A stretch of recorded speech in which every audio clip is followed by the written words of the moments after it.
বৈকুণ্ঠ এমনই এক দিব্যলোক যেখানে যাওয়া আত্মারা আর ফিরে আসতে পারে না, তার মোক্ষ প্রাপ্ত হয়ে যায়। আর এই জন্যই পৃথিবীর প্রত্যেক আত্মা মোক্ষ প্রাপ্ত করার জন্য বৈকুণ্ঠের কামনা করে থাকে। কিন্তু আমাদের মনে এই প্রশ্ন অবশ্যই আসে যে অনন্ত কোটি ব্রহ্মাণ্ডে কোন স্থানে বৈকুণ্ঠ অবস্থিত আছে। যদি আপনার মনেও এইরকম জিজ্ঞাসা থাকে তাহলে এই প্রস্তুতিটা শেষ পর্যন্ত দেখবেন।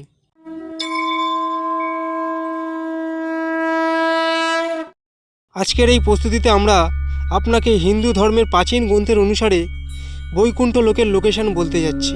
বন্ধুরা, ভাগবত পুরাণ আর বিষ্ণু পুরাণে আমাদের বৈকুণ্ঠের বিষয়ে অনেক জানকারি প্রাপ্ত হয়। না তব্দা শয়দে সূর্য না শশঙ্ক না পাবক যদ গদ্বা না নির্বন্ততে তদম পরমং মমা।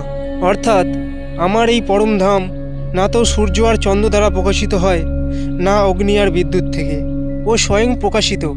যারা ওখানে পৌঁছে যায় সে ভৌতিক জগতে দ্বিতীয়বার আর ফিরে আসে না। বৈকুণ্ঠের রাজধানী হলো সাকেত নগরী।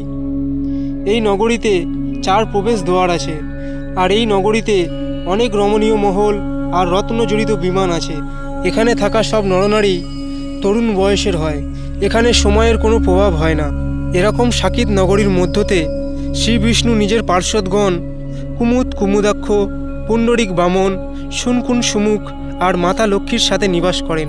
ভাগবত পুরাণ অনুসারে বৈকুণ্ঠের স্থান ধ্রুবতারার দিকে বলা হয়েছে। আর যদি আমরা ইউনিভার্সে একে খুঁজি তো এই স্থান উষা মাইনার কনস্টেলেশনে আছে, যাকে সপ্তর্ষি তারামণ্ডল বলা হয়। এই কনস্টেলেশনে সূর্যের চেয়েও লাখ গুণ তেজ চন্দ্র তারা উপস্থিত আছে। এই কনস্টেলেশন উত্তরের দিকে অবস্থিত। ধ্রুবতারার পৃথিবী থেকে দূরত্ব 433 প্রকাশ বর্ষ। যদি আমরা একে কিলোমিটারের হিসাবে দেখি তাহলে এটি হয় 4 পদ্ম 10 নীল 40 খড়গ কিলোমিটার। তার মানে 4-এর পিছনে 15টি শূন্য লাগাতে হবে। এই তুলনা তো হলো পৃথিবী আর ধ্রুব তারার মধ্যে। ধ্রুব লোকের উপরে 1 কোটি যোজন মানে 12,29,53,881 কিলোমিটার পরে মহরলোক উপস্থিত। মহরলোক থেকে 24 কোটি কিলোমিটার পশ্চাৎ আসে জনকলোক। জনকলোক থেকে 8 কোটি যোজন পরে আছে তপলোক, মানে 98 কোটি কিলোমিটার পরে তপলোক উপস্থিত। তৎপশ্চাৎ আসে সত্যলোক। তপলোক আর সত্যলোকের মধ্যে দূরত্ব হল 12 কোটি যোজন মানে 1,47,54,46,589 কিলোমিটার। সত্যলোক যেখানে ব্রহ্মদেব বিরাজ করেন। আবার সত্যলোক থেকে উপরে 2,62,00,000 যোজন মানে 32,21,39,169 কিলোমিটার অন্তরে বৈকুণ্ঠ লোক উপস্থিত আছে। বৈকুণ্ঠ লোক যেখানে স্বয়ং ভগবান বিষ্ণু শেষ নাগের উপর বিরাজিত থাকেন। এটি যে কোনো আত্মার অন্তিম স্থান। এই স্থানে যাওয়া আত্মারা মোক্ষ প্রাপ্ত করে। একেই অন্তিম সত্য বলা হয়, আর একেই ব্রহ্মাণ্ডের অন্ত বলা হয়।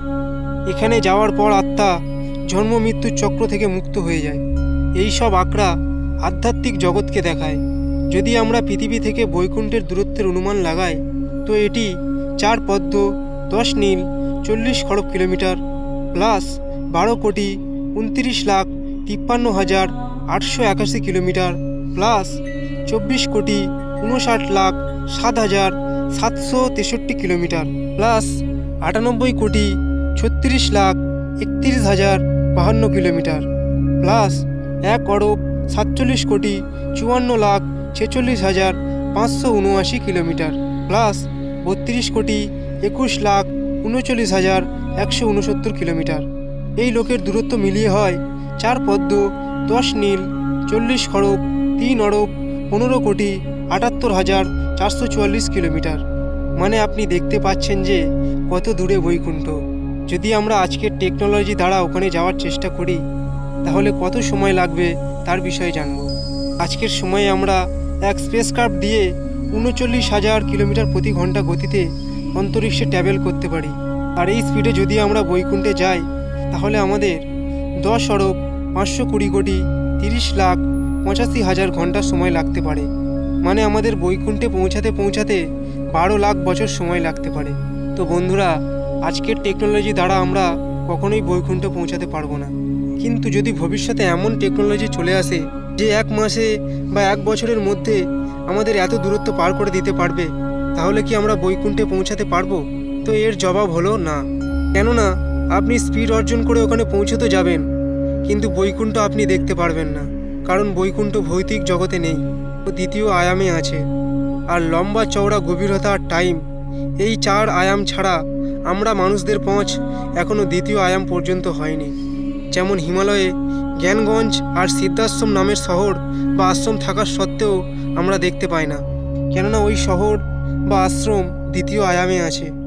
কিন্তু বৈকুণ্ঠ পর্যন্ত আমরা পৌঁছাতে পারি, আর তাও অনেক সহজে।